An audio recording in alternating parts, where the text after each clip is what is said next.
meter ada ketinggian tsunami. Saat ini fenomena La Nina lemah hingga sedang tengah terjadi di Indonesia, tak terkecuali di wilayah DIY.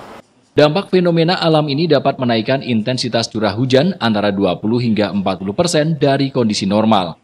Akibatnya bisa memunculkan potensi bencana hidrometeorologi seperti banjir, tanah longsor, dan angin kencang. Memasuki awal musim penghujan, potensi penambahan intensitas curah hujan juga mengikuti masing-masing wilayah di DIY. Guna meminimalisir dampak bencana hidrometeorologi, BMKG Yogyakarta meminta kepada masyarakat dan pemangku kebijakan untuk memperhatikan kelaikan saluran drainase, kapasitas aliran sungai, serta melakukan pemotongan terhadap pohon atau dahan yang sudah lebat. Dampak dari La Nina ini adalah dapat menaikkan intensitas curah hujan antara 20 hingga 40% dari normalnya.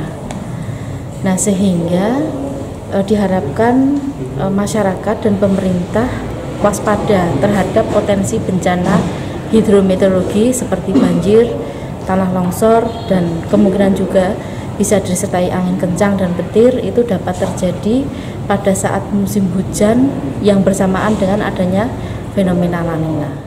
Sementara itu, Kepala BMKG Yogyakarta, Agus Rianto berharap pemerintah di tingkat kabupaten hingga Kapanewon dan Kalurahan dapat memanfaatkan informasi yang BMKG berikan terkait fenomena La Nina ini. Informasi ini menjadi bekal bagi pemangku kebijakan untuk melakukan persiapan sedini mungkin dalam menghadapi potensi bencana.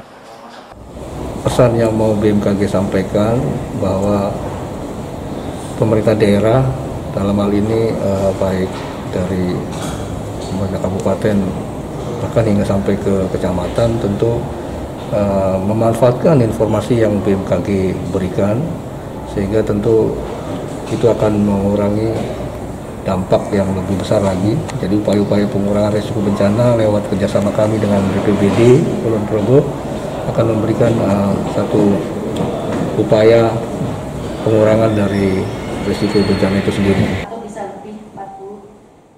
Sementara itu, Pemkab Kulon Progo telah melakukan koordinasi di tingkat Kapanewon terkait kesiapan ini. Daerah perbukitan menjadi wilayah yang rawan terjadi bencana, seperti Kapanewon Kokap, Girimulyo, Samigalo, Kalibawang, dan sebagian wilayah di Kapanewon Pengasih. Untuk menghadapi potensi bencana tersebut, Pemkab sudah menyiapkan berbagai peralatan dan melakukan perbaikan terhadap alat pendeteksi bencana longsor yang terpasang di titik-titik rawan. Rida Junianto, Jogja TV.